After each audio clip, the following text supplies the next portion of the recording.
Salut les gars, donc la suite du tuto du corps à corps fait il y a quelques temps. Et là on va rentrer dans plusieurs points de règle hyper intéressants, hein, qui font le plaisir de la règle toujours. On va résoudre encore du corps à corps pour réviser dans différentes formations. Et on va aborder la poursuite et le ralliement des troupes en fuite. Donc là, en fait, on est au début du tour. Donc on a deux unités. Une unité d'Autrichiens sur une position surélevée qui est en formation en colonne de division. Pardon pour les historiens, on appelle ça une colonne de division par commodité pour le jeu. On a ici des Français qui sont en colonne de division, qui ont détaché leur compagnie de voltigeurs.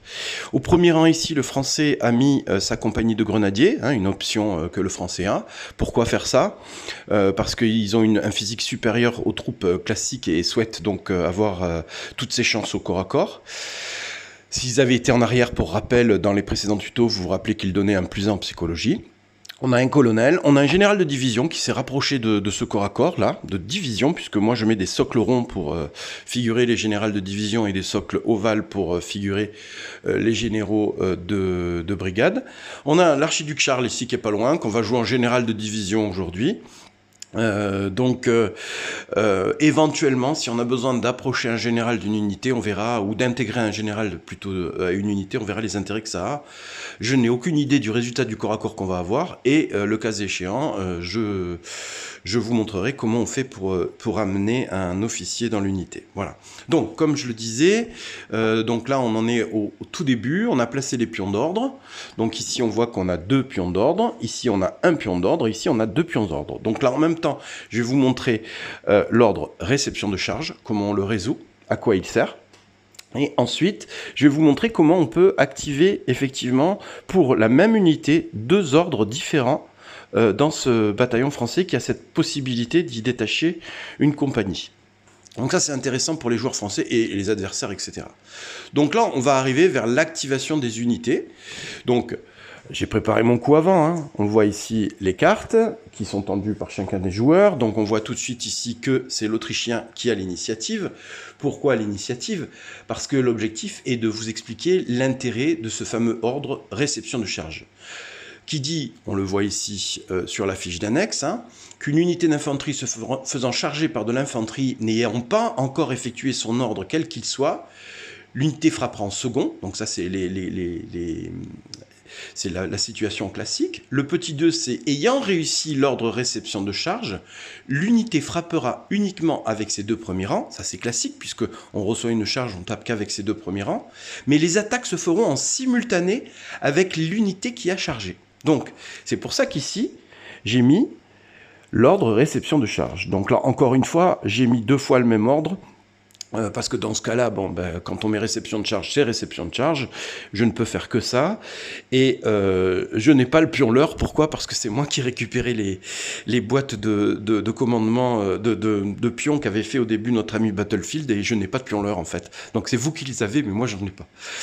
Donc, on va estimer que je vais tenter le coup, je vais lancer le test de discipline pour voir. Donc ils ont 7, on va dire qu'il y a un colonel pas loin, 8 plus un général de brigade pas loin, 9 plus le général de division, 10. L'ennemi est à moins de 6 pas, donc 9, je jette les 2 dés. Donc là ça aurait été loupé, donc j'aurais craqué un point tactique, et là c'était réussi. Donc si c'était loupé, hein, je vous rappelle qu'il restait comme ça, et c'était aux Français de jouer. Mais donc là c'est réussi, donc on révèle l'ordre réception de charge. On le laisse bien derrière. Pourquoi? Parce que, comme vous savez, tous les corps à corps sont résolus en même temps. Et il peut y avoir plusieurs combats sur la table. Et au moins, on se rappellera que cette unité combattra en simultané avec celle-ci.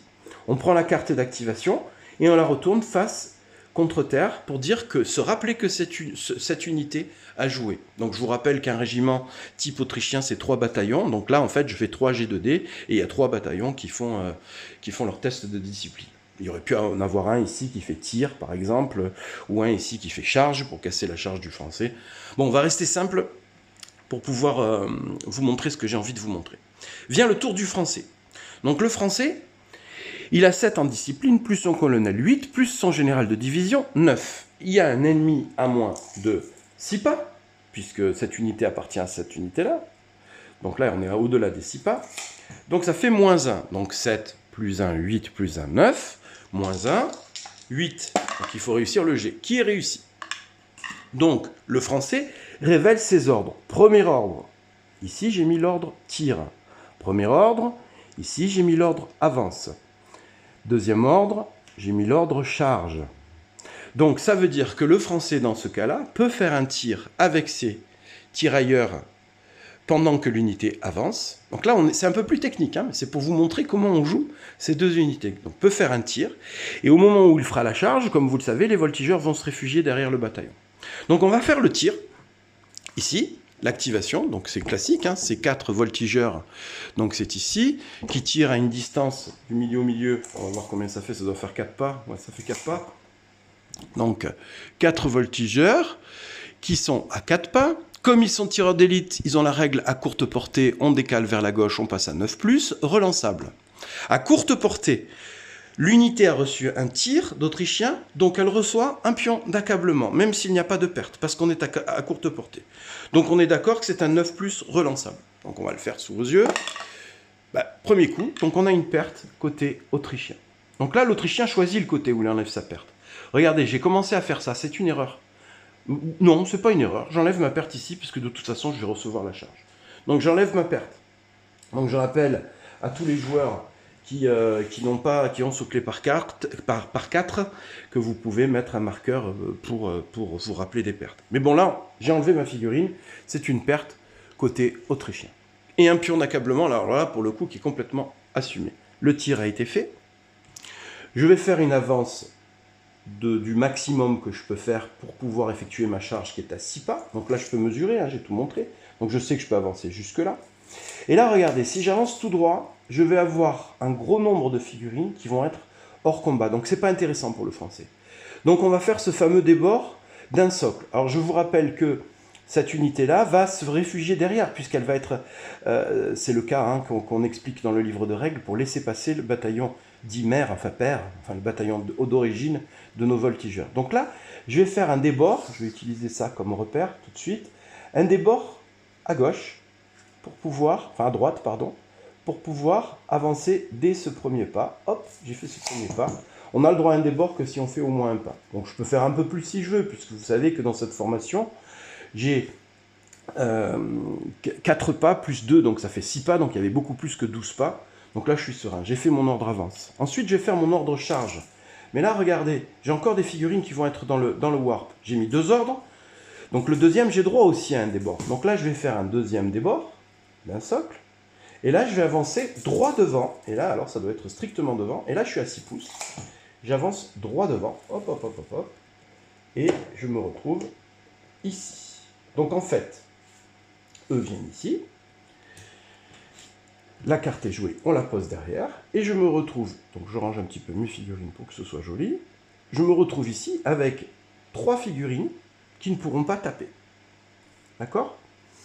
Et j'ai fait mes 2 débords, mais j'ai optimisé parce que celle-ci n'aurait jamais pu rentrer au contact si j'étais resté dans la position initiale. J'ai fait 2 mouvements, donc je me mets une fatigue. Donc ça, c'est la mauvaise nouvelle pour le joueur français. Qui vient chercher notre ami autrichien sur sa position surélevée, qui, comme vous l'avez compris dans les précédents tutoriels, est très intéressant, peut sauver dans certaines situations grâce à ce +2 en position surélevée. Donc, comme expliqué dans les précédents tutoriels, on continue toutes les activations de toutes les unités tout autour. On ne fait surtout pas le corps à corps tout de suite, on laisse les unités comme telles. Donc là, vous voyez, on continue l'activation de toutes les unités. On va dire que ça a été fait. Et ensuite, maintenant, on arrive dans les corps à corps. Calcul des corps à corps. Combien de figurines vont pouvoir frapper? Grâce à l'ordre réception de charge, s'il avait été loupé, ce ne serait pas le cas. C'est-à-dire que l'Autrichien taperait en second. Mais parce qu'il y a l'ordre réception de charge, les hommes sont prêts à recevoir le combat avec leurs fusils, leurs baïonnettes, vident le bassinet avec quelques cartouches à bout portant, en attendant de casser cette charge du français. Donc en fait, on symbolise ça dans Légion d'honneur en faisant un combat simultané. Donc en fait, en gros, un Autrichien ou un Anglais qui a une position défensive, il va souvent avoir l'ordre réception de charge ou l'ordre tir et recul pour mettre le Français en position défavorable. Donc, combien de figurines peuvent taper? Côté français, on est en colonne de division. Donc normalement, on a les 2 premiers rangs plus cette figurine ici. Donc là, on voit tout de suite que là, il n'y en a pas. puisque c'est la compagnie de voltigeurs qui est derrière, qui pour l'instant ne peut pas se joindre au corps à corps de toute façon. Donc en fait, on va avoir ces deux premiers rangs, 1, 2, 3, 4, 5, 6, 7, 8, 9, 10, 11, 12, 13, 14, plus cette figurine ici, puisque ça pénètre le corps à corps. Donc 15. Donc on va prendre 4, 8, 9, 10, 11, et nos 4 grenadiers, on va les séparer avec 4 dés de différents, parce qu'ils ont un physique différent. 15. 4 et 4, 8, 9, 10, 11, 12, 13, 14, 15. 15 figurines vont pouvoir taper côté français. Côté autrichien, 1, 2, 3, 4, 5, 6, 7, 8, 9, 10, 11, 12, 13, 14. Donc on pose toutes les dés ici. 4, 5, 10, 14. Donc, qu'est-ce qui se passe? Le physique de l'Autrichien est de 4. On va mettre ici ce dé pour s'en rappeler. Donc toutes les troupes autrichiennes, c'est un physique de 4. Le physique du Français est de 4. Mais comme il a une fatigue, il passe à 3. Donc ce 3, ça va concerner tous ces fantassins ici. Les grenadiers ont un physique supérieur. Les grenadiers réguliers vont avoir un physique de 5 de base. Donc eux, comme ils ont une fatigue, nos amis grenadiers, ils vont avoir 4. Donc les calculs vont devoir être séparés des deux côtés. C'est très simple, hein. Là, en l'expliquant, je détaille et je décortique, mais c'est très simple à comprendre. Donc qu'est-ce qu'on fait? C'est simultané, donc les deux joueurs vont lancer leur dé en même temps. Ça, c'est le gros avantage de l'ordre réception de charge qui est très intéressant si vous voulez conserver une position tactique. Le Français, l'attaquant, il a un physique de 3 contre du 4, donc il va falloir qu'il fasse du 5+, pour ses fusiliers. Pour les grenadiers, il a un physique de 4, normalement il aurait eu 5, s'il n'y avait pas eu de fatigue, il aurait touché sur du 3, mais là il va toucher sur du 4+. Donc tous les dés bleus vont devoir toucher sur du 4+, tous les dés blancs vont devoir toucher sur du 5+. Côté autrichien, ça va être que sur du 4+, puisque là... non, pas du tout. Puisque côté autrichien, on a des gens qui ont un physique de 3. Donc là, en fait, ça veut dire que toutes ces figurines hors grenadier, donc toutes celles qui sont en contact avec celle-ci, 1, 2, 3, 4, 5, 6, ces 6 figurines-là vont toucher ici, défenseur 4, attaquant 3, pardon, là pour le coup c'est défenseur, il a 4, notre Autrichien, le défenseur, le Français en fait a 3, donc ça sera sur du 3+. Donc en fait, parce qu'ils ont un physique supérieur, ici 4 contre 3, il touchera sur du 3+. Donc on va faire ces 6 figurines en premier, autrichiennes, comme ça ce sera fait, et on sait que ces 6 figurines autrichiennes, elles vont toucher sur un 3+, simultanément, hein, simultanément. Nos amis français qui sont juste en face. Donc là, c'est un score énorme. Donc là, on sait que, ici, de ce côté-là, on aura eu 5 pertes. Ensuite, les autres, 1, 2, 3, 4, 5, 6, 7, 8, vont toucher sur du 4+, parce qu'en face, on a nos grenadiers.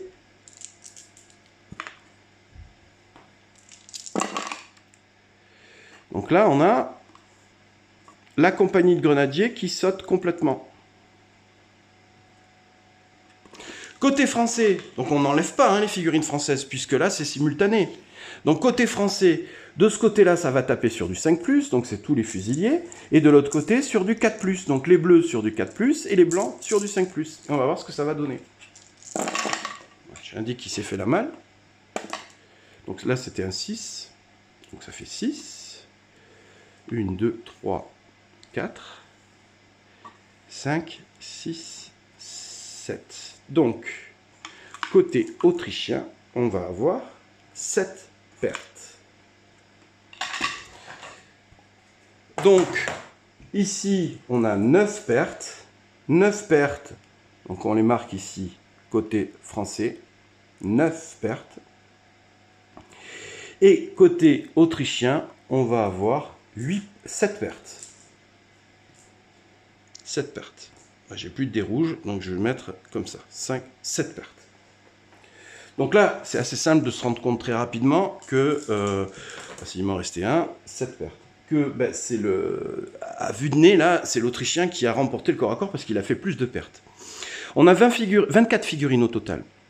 Si on avait fait 12 pertes, l'unité passait en déroute automatiquement et fuyait automatiquement, il n'y avait rien à dire, puisqu'on atteint le seuil des 50%. Là, on est arrivé, et en fait, on a fait 25% de pertes au corps à corps à l'unité. Donc on sait que cette unité, même si elle avait gagné le corps à corps, elle aura à faire un test psy. Pourquoi? Parce qu'on sait, que c'est écrit ici, quand l'unité subit 25% de pertes au corps à corps dans le tour, dans la phase d'exploitation, elle aura un test de psychologie. Donc on sait que le français, quand bien même il aurait gagné ce corps à corps, parce que là il va le perdre vraisemblablement, de toute façon il aurait eu un test psy. Donc potentiellement ça veut dire que, imaginons qu'il ait gagné, qu'il n'y ait eu que très peu de pertes, allez, imaginons qu'il l'aurait gagné, et qu'il ait atteint quand même le seuil des 25%, à cause de ce test psychologique, il aurait dû faire ce test psychologique avant l'éventuelle poursuite si les Autrichiens fuyaient. Et du coup, on peut avoir une unité qui gagne un corps à corps, mais qui a subi tellement de pertes, ils n'ont pas le cœur, ils n'ont pas le courage, ils sont trop affectés par ce qui s'est passé, ils ont trop eu de pertes dans leur unité, et donc du coup, décident de fuir et de retourner dans le sens inverse. Mais là en l'occurrence, on a ce test psy. On le met, même si on a compris que là, de toute façon, les Français vont perdre ce fameux corps à corps parce que y a eu quand même la position surélevée, etc., etc. Donc, on continue tous les corps à corps sur la table. Et comme expliqué dans le précédent tutoriel, maintenant, on va arriver au test de psychologie. Donc, on a expliqué qu'avant le corps à corps et le test de psychologie, à la fin de chaque corps à corps, chaque unité prenne une fatigue et un désordre. Donc, je vous fais un petit rappel. Donc là, on a 2 fatigues, un désordre, une fatigue, un désordre, un accablement. Donc, je vous rappelle que si jamais les 2 unités, celle qui doit faire le test de psychologie, en l'occurrence, ça va être le français là, réussissent son test de psychologie, au tour prochain, en fait, les 2 unités continuent à combattre. Et ils combattent simultanément avec leur premier rang, sans bonus de rang, etc. Pourquoi? Parce qu'elles sont en désordre dans le tour précédent, qu'on est en train de jouer là maintenant. L'ordre de réception de charge a été fait, on l'enlève. On a un accablement côté autrichien, une fatigue due au corps à corps qu'on vient de faire, et un désordre. Côté français, on a un désordre, on a 2 fatigues, et un test psy, parce qu'éventuellement on doit le faire si jamais on gagnait le résultat du corps à corps. Bon, on a tous compris que ça ne va pas être le cas. Mais je le mets parce que c'est important de se rappeler qu'éventuellement on peut le faire même quand on gagne. Donc maintenant, on va calculer les résultats de combat. Puisqu'il faut savoir si cette unité va perdre ou pas. Donc, toujours pareil, on prend notre fiche. Finalement, dans cette fiche, vous avez toute la règle, les gars.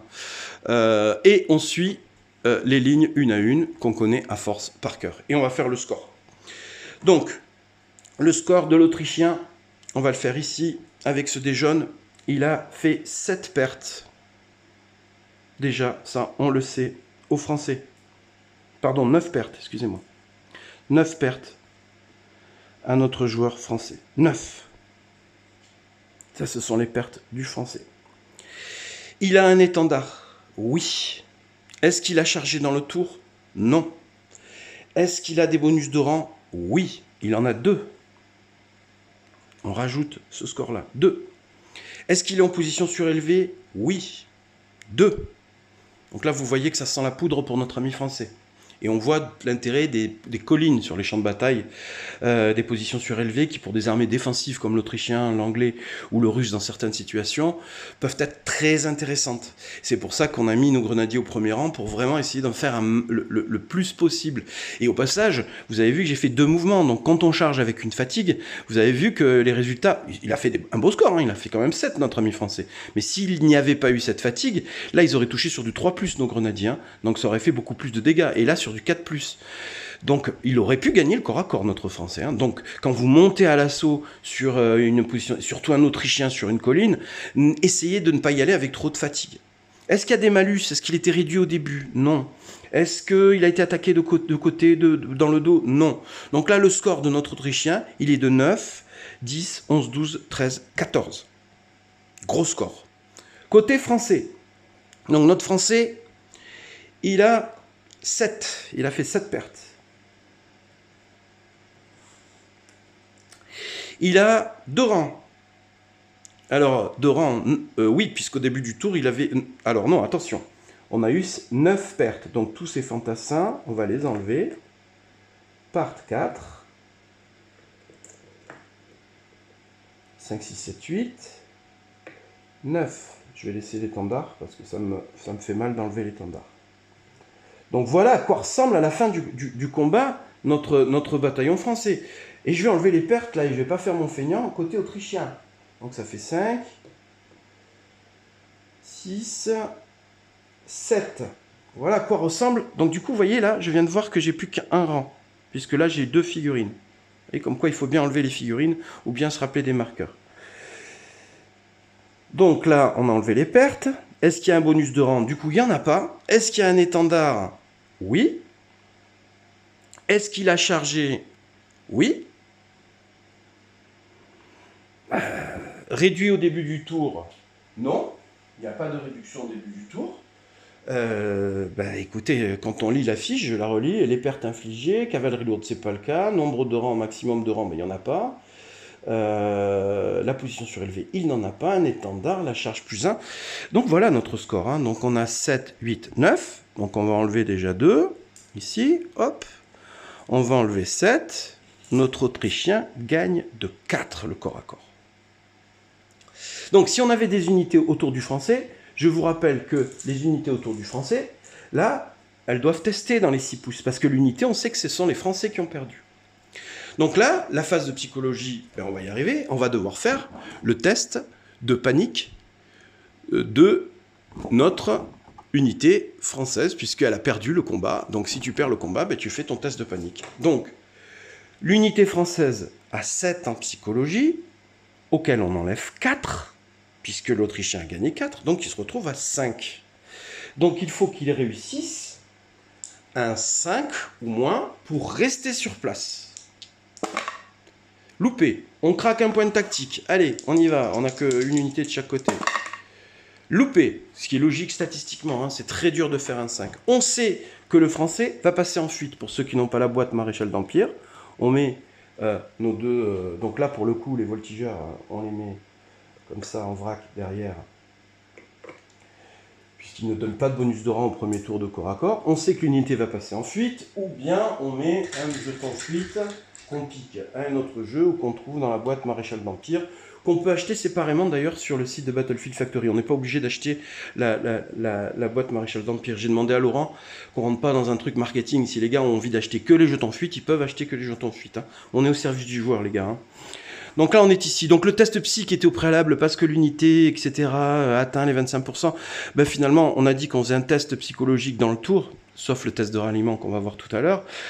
Là, du coup, c'est irrémédiable. Il y a un test psychologique à -4 qu'on a loupé et qu'on vient de faire à l'instant qui doit être fait. Donc le test psy a été fait. L'unité va fuir, et évidemment, j'ai oublié de vous dire qu'on doit, le joueur français, là je suis tout seul, hein, donc je fais moi-même mes réponses, hein, schizophréniques, mais le joueur français, avant de jeter son test psychologique, doit demander au joueur autrichien s'il souhaite poursuivre ou pas. Là, dans cette position, le joueur autrichien, c'est un cas de conscience, parce que imaginons qu'il y ait d'autres bataillons sur le champ de bataille, notre joueur autrichien, sur sa position surélevée, il est quand même très très bien là. Hein. Vous avez vu ce qu'il a pu absorber. Mais là, tactiquement, on va voir ce qui se passe ici, on va dire que notre joueur autrichien, il a envie de poursuivre. Et donc, avant que le Français ait fait son test de psychologie, il dit au Français, oui, je vais te poursuivre. Quoi qu'en soit le résultat de ton test de psychologie, si tu fuis, moi, je te poursuis. Ok.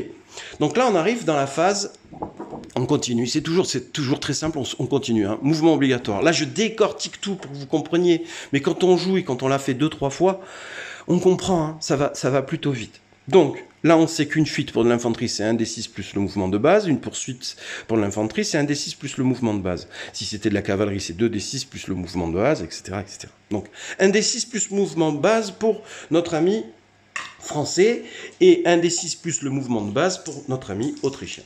Donc je vais jeter les 2 dés en même temps, l'autrichien est blanc, le français est bleu. Donc là vous voyez tout de suite que c'est pas compliqué. On voit tout de suite que 4 plus 2, 6, 3 plus 3 c'est le mouvement de base et 4 c'est le mouvement de base pour le français. 4 plus 5, l'unité rattrapée et détruite tout de suite. Mais imaginons que ce fût, je ne sais pas si ça peut se dire comme ça, mais que ce fût l'inverse et que l'Autrichien ait ce score-là. Parce que là, je vais vous montrer ce qui se passe dans la phase de ralliement des troupes en fuite. Donc ça, c'est un 6. Donc, ça veut dire que notre Français prend ses jambes à son cou. il fuit de 10 pas. Allez, on va dire que c'est 5 pas, sinon on va se retrouver hors champ. Il va se retrouver, donc là pour le coup, pour bien se rappeler où est l'arrière de l'unité, je colle mes voltigeurs. On va faire une fuite dans le sens opposé. Et on va dire que je fuis, allez je m'arrange, hein, sur le résultat de D, c'est pour vous montrer, je fuis jusque là. Alors je vois les sous-socles que fait Battlefield Factory, ils sont vraiment pas mal. Je vous le dis au passage parce que on peut faire plein de trucs. L'unité est en fuite, elle a de fatigue, elle a un désordre. Alors là je vais attirer votre attention sur un point que je n'ai pas développé dans les précédents tutoriels et qui est souvent oublié en partie. Quand on prend notre fiche d'annexe et qu'on regarde le désordre, quand est-ce qu'on a un désordre? Quand on rate une charge. Quand on passe dans un décor particulier qui fait qu'on peut avoir un désordre. Quand on perd un combat. Quand on gagne un combat. Donc là, en fait, ça veut dire que tout à l'heure, on a fait un corps à corps, qu'on l'ait gagné, qu'on l'ait perdu, on a un test de désordre. Donc jusque-là, on est bon. Elle rate un test de peur ou de panique. Donc ça veut dire que c'est souvent oublié.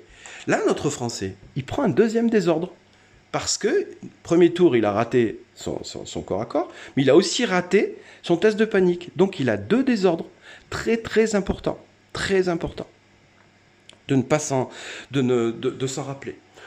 On va dire que notre Autrichien a fait l'erreur tactique de vouloir poursuivre et se retrouve ici.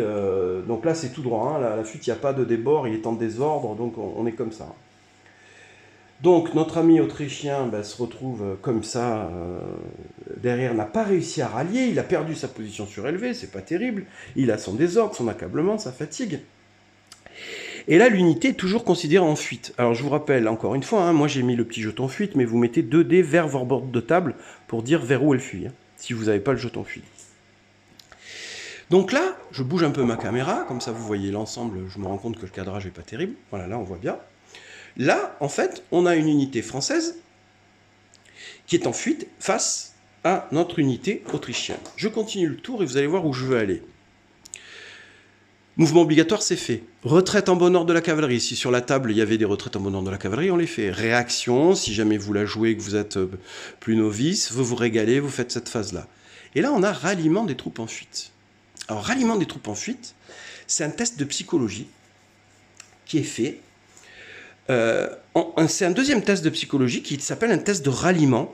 C'est pas un test de panique, c'est un test de ralliement pour simuler en fait tous les brigadiers, sous-officiers, lieutenants là ici dans le rang, leurs troupes fuient. Ils vont essayer à coups de crosse ou de sabre briquet ou aller voir de mots persuasifs de dire à leurs compagnons d'armes arrêtez de fuir parce que là on va sortir de la table, on va sortir du champ de bataille.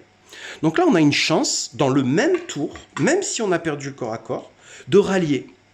C'est-à-dire d'enlever ce jeton fuite. Il ne faut pas confondre les pions désordre, etc. D'enlever ce jeton fuite. Parce que tant qu'on a ce jeton fuite, au tour prochain, cette unité-là ne peut pas avoir de carte d'activation. Ne peut pas avoir plutôt d'ordre qui lui est assigné. Elle continuera dans les mouvements obligatoires de chaque tour de fuir. Donc ça voudra dire que celle-ci ne pourra avoir aucun ordre si elle reste en fuite. Elle sera comme ça, et avant de faire son mouvement obligatoire, celle-ci fera un ordre charge, la rattrapera et la détruira. Donc là, dans le même tour, où on vient de faire notre assaut, notre Français, on va voir son test, on va voir s'il réussit sa psychologie. Et là, en fait, c'est la psychologie de l'unité, qui est de 7. S'il y avait de l'accablement, elle serait de 6. S'il y avait un pion accablement, 2 accablements, de 5, etc., etc. Si on avait les grenadiers au dernier rang, ça donnerait un +1.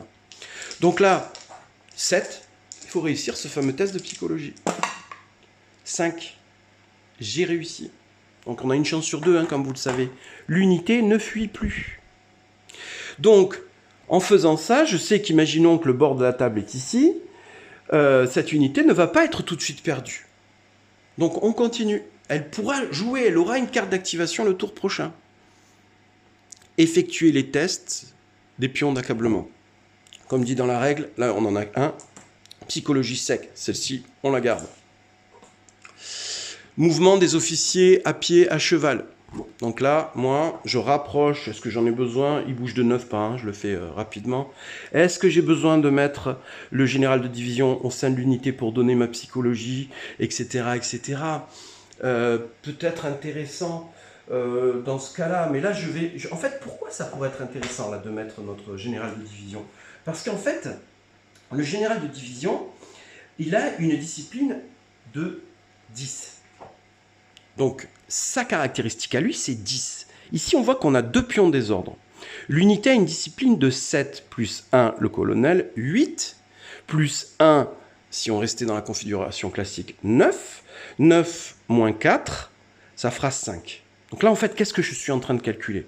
Je suis en train de calculer la discipline de cette unité pour le tour qui va suivre, pour pouvoir mettre ce fameux ordre, reformation, qui me permettra d'enlever les pions désordre et de refaire face à l'ennemi, mettre mes grenadiers devant, derrière où je veux, pour pouvoir encaisser cette éventuelle charge qu'il a, du coup, notre ami autrichien a très envie de placer s'il a l'initiative. Donc là, c'est capital. C'est capital. J'ai rallié, donc on est autour d'eux. Hein. Donc là, je suis en train de réfléchir. J'ai mis reformation parce que je veux jouer ma reformation. Je me doute que lui va faire charge, ou peut-être reformation, mais bon, il y a de grandes chances qu'il fasse charge et qu'il tente le tout pour le tout. Moi, je veux passer cet ordre reformation. Donc là, il va falloir que je fasse un test de discipline à moins 4, moins 5 parce que j'ai l'ennemi qui est juste à côté. Donc, est-ce que 7 plus 1, 8 plus 1, 9 moins 5, on tombe à 4.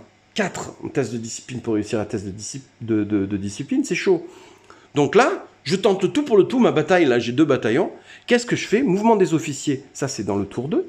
Là je suis à la fin du tour 1, j'anticipe. Et je dis, j'accroche, alors on le fait où on veut, hein, c'est juste symbolique. J'accroche mon général de division à cette unité. C'est un gros coup de poker, hein, les gars. Hein. Quand on fait ça, c'est que vraiment, on tient un objectif, faut pas le lâcher, etc., etc. Donc du coup, je donne la discipline de mon général de division, qui est de 10, à l'unité. Alors là, on ne fait pas le plus 1, etc. Parce que là, du coup, il est dans l'unité. Donc si j'avais un général de brigade, on a une discipline, si je ne dis pas de bêtises, qui est de 9. Donc on le donne à l'unité. Si on avait un général de division, ça donnerait un plus 1 au général de brigade. Mais là, dans cette configuration, je colle mon général de division ici. Je tente le gros coup de poker. Donc ça fera 10 moins 4. L'ennemi a moins de 6 pas, moins 5. Il faudra faire, il ne faut pas faire Saint-Cyr pour comprendre, il faudra faire 5 pour réussir cet ordre. Donc là, en fait, on place nos pions. Ça y est, là, c'était la fin du tour 1. On est dans le tour 2, on place nos pions, on prend nos cartes d'activation. Et là, qu'est-ce qu'on on se révèle nos cartes d'activation? Eh bien, en fait, on a 2 cartes jaunes, le français à 12 et l'autrichien à 10. Donc ça, c'est pas joué à beaucoup. Donc, je vous rappelle que quand on a la même couleur, en fait, c'est le chiffre en bas qui fait, où on a mis le grade, un colonel sur chef de bataillon, qui fait la différence. Donc le français va pouvoir faire son test de discipline avant notre ami autrichien. Je vous rappelle qu'il faut faire un 5. Un 5, là je prie quand je lance les dés. J'ai loupé, je craque un point de tactique, on va voir. J'ai loupé, donc là en fait l'ordre est jeté. La carte est activée. Et maintenant on va faire le test de discipline de notre ami autrichien. Notre ami autrichien, il va activer. Donc là, l'unité, elle reste dos. Elle n'est plus en fuite, elle est dos à l'ennemi, elle a des désordres. Donc, quand on lit les règles de corps à corps avec unité chargée de dos en désordre, qui n'est pas en fuite, hein, parce que là, en fuite, elle serait sortie de la table. Elle est juste en désordre. Vous imaginez qu'elle n'est pas en faveur. L'Autrichien, lui, reste en désordre et se dit, je vais taper avec mon premier rang, je vais les attraper. Donc, il va tenter d'activer son ordre charge. Donc, on a dit tout à l'heure qu'il avait 10. Parce que la chaîne de commandement cachée hors champ, là, vous avez un colonel, on va dire qu'il est parti ailleurs, le colonel, on va le faire pour de vrai. On a 7, plus le général de division qui est ici, qui lui n'a pas bougé, il aurait pu se joindre et donner sa discipline. Donc ça fait 7 plus 1, 8, moins 2, 6. Je lance, il faut faire 6 ou moins. 5. Ça sent la poudre. Notre ami autrichien fait son ordre charge. Il a le droit de faire, donc là, d'où l'intérêt de bien ranger les voltigeurs derrière. Il a le droit de faire un débord d'un socle. Hop, il avance tout droit et charge dans le dos notre unité d'infanterie. Donc là, ça sent très mauvais. On active toutes les unités qui sont tout autour. Et là, on va regarder les règles d'attaque de dos. Les unités chargées de dos doivent réussir un test de panique avec un modificateur de -2 ou ne pas combattre. Si le test est réussi, les ripostes sont possibles en secondes, sinon aucune riposte ne sera possible. L'unité chargée passe en désordre au début du corps à corps. Donc là, on rajoute, regardez la mauvaise nouvelle, la catastrophe, on rajoute 3 désordres à notre ami français. Et je vous rappelle que l'accumulation des pions de désordre selon le niveau de l'unité peut faire passer l'unité en fuite automatiquement. Donc on se rend compte que Légion d'honneur n'est pas un jeu... Oui, il y a de la comptabilité de jetons. Oui, c'est son défaut, c'est vrai. Mais grâce à ça, une fois qu'on a compris le principe, en fait, on se rend compte qu'on simule, on se rapproche vraiment du combat tactique qu'on recherche, avec l'ordre, le désordre des troupes, l'accumulation de la fatigue et du désordre, parce qu'on a coupé en deux, oui, c'est le seul wargame aujourd'hui où on a coupé en deux le commandement entre la discipline et la psychologie. Donc là, on fait un test de psychologie pour notre ami français, chargé de dos, donc 7 moins 2, 5, est-ce que c'est réussi? C'est loupé, donc il ne tapera même pas. Donc en fait, ça veut dire ici que le pari fait par l'Autrichien va être gagné. Et on continue, on continue. Donc là, très certainement, on a 2 fatigues. Vous imaginez qu'un, 2, 3, 4, 5, 6, 7 figurines, qui normalement un physique de 4, moins 2, se retrouve à une fatigue de 2. Ici, on a 4, moins 1, 3. Donc je vous le dis, après on le connaît par cœur, ça sera sur du 3+. Donc l'attaquant a 3, et voilà, 3+. Et le défenseur a 2. Donc on va avoir des touches sur du 3+. Donc là, on va avoir 1, 2, 3, 4, 5, 6, 7 figurines autrichiennes qui vont taper sans même que le français puisse répliquer. 1, 2, 3, 4, 5, 6, 7. Je le fais devant vous, sur du 3+. Je suis dans la phase de corps à corps. Hein. J'en ai une qui est sortie de table. Voilà, donc on a 2 pertes. 2 pertes. Est-ce qu'on a atteint le seuil? Il y a 8, 9, 10, 11, 12, 13. Non, on n'est pas encore dissous. On a 2 pertes sur l'unité. Et là, l'unité française ne peut pas, j'enlève mes 2 pertes. Donc on sait maintenant qu'en enlevant les figurines, ça va plus vite. J'ai mes 2 pertes. Donc là, on va perdre en plus le général de division sur le coup. Hein. J'accélère un petit peu le pas comme je le ferai en partie normalement, puisque ça va vite maintenant. Résultat de combat de l'Autrichien, ben en fait, on va lire la fiche, hein, c'est tout simple. On a fait 2 pertes. On a un étendard. On est en désordre, donc on n'a pas de bonus de rang. Elle charge l'unité. Alors, il est écrit +1 pour la charge de l'unité infanterie face à de l'infanterie. Aucune si en désordre. Donc là, on n'a pas le +1 parce qu'elle a chargé en désordre. Je continue. Charge cavalerie, c'est pas le cas. Cavalerie, c'est pas le cas. Carré, c'est pas le cas. Le nombre de pertes, je l'ai considéré. La cavalerie lourde, on n'y est pas. Bonus de rang, ben là, on est en désordre, il n'y en a pas. Position surélevée, il n'y en a plus. Est-ce que j'ai un malus? Est-ce que j'ai été réduit au début du combat? Est-ce que j'ai 25% de figurines en moins sur mon bataillon autrichien? Oui, donc j'enlève 1. Ensuite, est-ce que Bon ben voilà, pour le calcul de l'Autrichien, c'est fait. On va voir le calcul du Français. Donc le Français, ben, il a un étendard. Je le fais derrière, là, comme ça, vous voyez le résultat. Il n'a pas fait charger, il est réduit au début du combat, donc son étendard saute, c'est un malus. Et ensuite, il est attaqué de dos, donc il a un -4.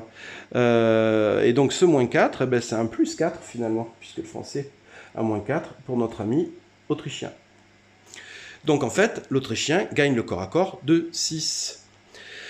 Donc on va calculer si l'unité française part en fuite, même si elle est archi en désordre, on va voir si elle part en fuite.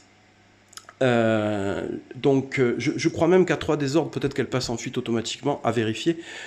Mais bon, de toute façon, imaginons que, allez, on est que de désordre, allez. Là, on arrive et on prend la psychologie de l'unité, qui est donc la psychologie, là, pour le coup, du général de division. Alors là, je regarde ma liste d'armées à côté.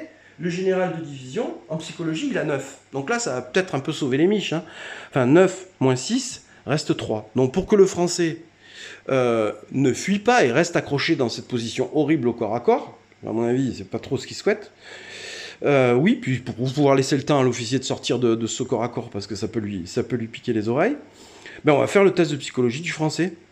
Donc c'est sur du 9 moins 6 sur du 3. Donc il y a très forte probabilité que ce test loupe. Et là, regardez, j'oublie pas, hein, je pose la question à mon joueur autrichien, si je loupe mon test de psychologie, est-ce que tu me poursuis? Il y a un truc quand même que j'ai oublié. Après un corps à corps, on a un désordre et une fatigue. Donc là, j'aime autant vous dire que là, je prends pas le temps d'aller dans le livre de règles, mais avec 3 fatigues, 3 désordres, il y a peut-être pour une unité régulière quelque chose qui se passe. Hein. Il y a peut-être une fuite automatique ou quelque chose comme ça. Je lance le dé, imaginons qu'on est qu'un désordre. Je lance le dé, donc sur du 3. Donc c'est du 11. Allez, je n'ai pas utilisé mon point de tactique tout à l'heure, je relance. On voit que statistiquement, c'est impossible. L'unité fuit. L'Autrichien a dit oui, je poursuis. Donc ben, on continue la fameuse histoire. On passe en désordre parce qu'on est en fuite. On fait un mouvement d'indécis pour le français. Fuite de 2, poursuite de 2. L'unité... Ah, elle s'arrêtera un pas derrière. Et là, en fait, c'est une horreur pour notre ami français qui ne cesse en fait de subir et de resubir. Donc effectivement, dans notre livre, dans notre fiche d'annexe, on voit ici que quand on cumule trop de désordre, 3, l'unité de régulier passe en fuite automatiquement. Il n'y avait même pas de test à faire. Donc, vous voyez, avec 3 désordres, là, ici, l'unité, elle fuit automatiquement. Quand on atteint le niveau d'instruction de la fatigue de l'unité, l'unité recule. Bon, ben là, dans ce cas-là, elle passe en fuite de toute façon. Donc, il n'y avait même pas de test à faire. Je suis allé jusqu'au bout pour vous montrer éventuellement tout ce que vous avez à faire et que vous puissiez comprendre les points de règle. Donc les gars, vous avez vu que pour un corps à corps, on prend le temps. On ne fait pas des parties à 2500, 3000 points quand on est débutant. On commence à 1300 points, 1000 points même, c'est très très bien. Parce que tout ce que je vous fais là, pour nous les joueurs confirmés Légion d'honneur, ça va très très vite. On le joue très très vite, on connaît par cœur. Il faut surveiller, vous avez vu quand même les petits oublis. Est-ce que tu me poursuis pas? Parce que dans la folie de la partie, on a très envie de jouer vite. Hein.